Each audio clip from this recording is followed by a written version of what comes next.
मुक्ता का 3 तल्ले का मकान, नीचे बैठक तो छत पर रसोई। अरे मुक्ता, गर्मा गर्म रोटी तो ला, बहुत स्वाद बनी है सब्जी। लाई माँ, बस 2 मिनट। मुक्ता की दौड़ जो सुबह शुरू होती तो रात में जाकर रुकती। ऊपर नीचे करते करते पूरा शरीर थक जाता, लेकिन माँ, मैं आपके पैर में तेल लगाकर ही सोऊंगी, नहीं तो मुझे नींद नहीं आएगी। अरे जीती रहे बेटा, लेकिन तू थक जाएगी, वैसे भी तुझे 3 तल्ला चढ़ना है अभी।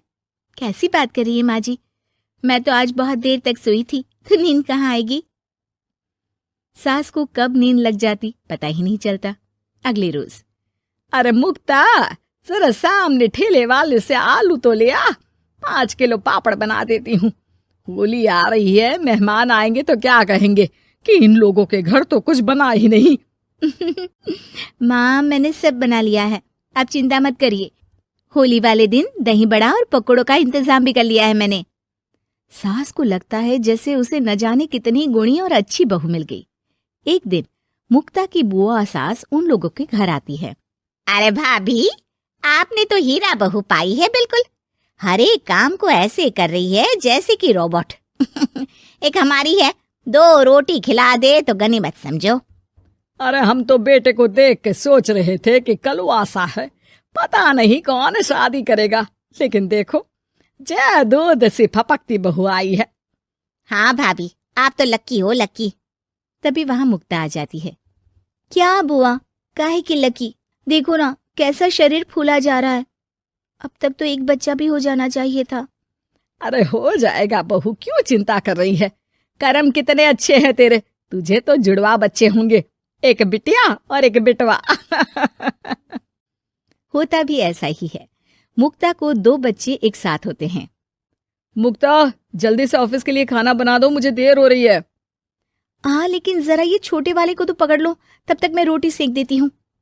मुक्ता सारे घर का काम बड़े ही मगन होकर करती। क्या पति, क्या सास, क्या बच्चे, रिश्तेदार, सभी की जरूरतों का ख्याल वो बखूबी रखती। लेकिन भाई चांद को भी ग्रहण लग जाता है।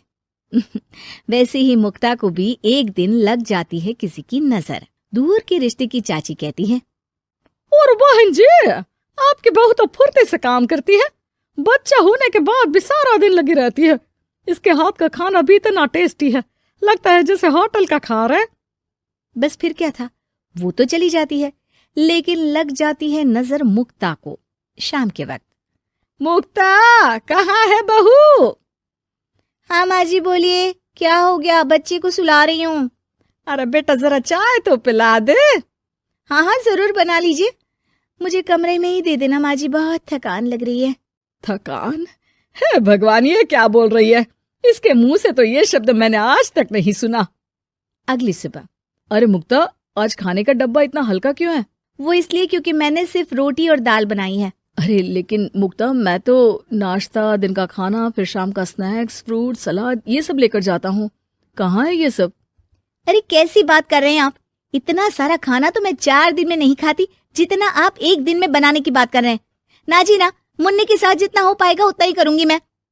मुक्ता की बात सुनकर पति हैरान रह जाता है। तभी वहां बुआ सास आ जाती है। अरे मुक्ता, मेरे नाती का जन्मदिन है, भूल गई क्या? आज शाम को आना, और मुक्ता थोड़ा जल्दी आ जाना, मेरी बहू का हाथ बटा देना। किचन में वो तेरी तरह स्मार्ट तो है नहीं कि फट फटाक से काम कर ले। अरे बुआ, कैसी बात कर दी, फट फटाक से काम कैसे हो जाएगा? हम बहुएं हैं, रजनीकांत नहीं। बुआ देखो, आप काम के लिए पास के लल्लू हलवाई की बीवी को बुला लो, वो मदद कर देंगी, मैं तो नहीं आ पाऊंगी। बुआ सास को समझ में नहीं आता कि ये वो मुक्ता है जो 50 लोगों का खाना बनाकर भी चेहरे की चमक खोने नहीं देती थी। वही मुक्ता भी अपने कमरे में जाकर बिस्तर पर बैठ जाती है कि सास की आवाज आती है। मुक्ता, क्या हो गया बेटा, आज दोपहर के खाने की तैयारी नहीं करनी क्या? अरे माँ जी, अब नहीं होता मुझसे 3 तल्ले में ऊपर नीचे करना, आप लोग रसोई को ऊपर ही ले आओ। अरे पैरों में इतना दर्द होता है कि बता नहीं सकती। अरे लेकिन तू तो बोलती थी कि इससे तू फिट रहती है। अरे काहे के फिट माँ जी, हालत खराब हो रखी है। कौन ऐसा मकान बनवाता है कि जहाँ सोने का कमरा अमेरिका में है तो खाने का लंदन में। अरे रसोई बनानी है तो जाओ अफ्रीका। ना जी ना, मुझसे नहीं होगा इस घर का काम। मुक्ता की बदली हरकत किसी को समझ में नहीं आ रही थी। अरे ये मुक्ता को क्या हो गया है? मुझे तो लगता है इसकी माँ ने पट्टी पढ़ाई होगी। और ना जी ना, मुक्ता की माँ यानी मेरी समधन तो देवी है देवी। वो तो अपनी बेटी को ऐसे संस्कार दे ही नहीं सकती। मुझे माजरा कुछ और ही लग रहा है। तभी वहां मुक्ता हाथ में प्लेट और सब्जी लेकर आ जाती है। माजरा? किस बात का माजरा? खैर माँ जी, जरा ये सब्जी तो काट दीजिए, और हाँ, इसके बाद मैं आटा यहीं दे जाऊंगी, गूंद देना। हाँ हाँ, तू एक काम कर बेटा, गैस चूल्हा भी यहीं दे दे, बना भी दूंगी। अच्छा ठीक है, शाम को उसका भी इंतजाम कर देती हूँ। ये बोलकर मुक्ता वहां से चली जाती है। हे भगवान, ये तो वो मुक्ता है ही नहीं। अरे एक बार तो मुझे याद है, मेरे जूते भी इसने मुझे अपने हाथ से पहनाए थे। तभी सास के दिमाग की बत्ती जल जाती है। हाँ, कल वो कालिया की औरत आई थी ना, खूब तारीफ कर गई। उसके बाद से ही मुक्ता ऐसी हो गई है। फिर तो पक्का मान लो कि तुम्हारी बहू को नजर लगी है। एक काम करो, ये लो राई का दाना, दूर से बहू के ऊपर राम का नाम लेकर फेंक कर आ जाओ। जो नजर लगी होगी यूं भाग जाएगी। फिर क्या, होता भी ऐसा ही है। सास जैसे ही बहू पर राई फेंक कर वापस आती है, थोड़ी ही देर में मुक्ता भी आ जाती है। अरे माँ जी, आप ये सब्जी लेकर क्यों बैठी है? ना ना, लाइए, मुझे दीजिए। और चाची, अब तक आपके हाथ में चाय का प्याला नहीं आया। रुकिए, मैं अभी लेकर आई। मुक्ता के जाने के बाद सास चैन की सांस लेती है।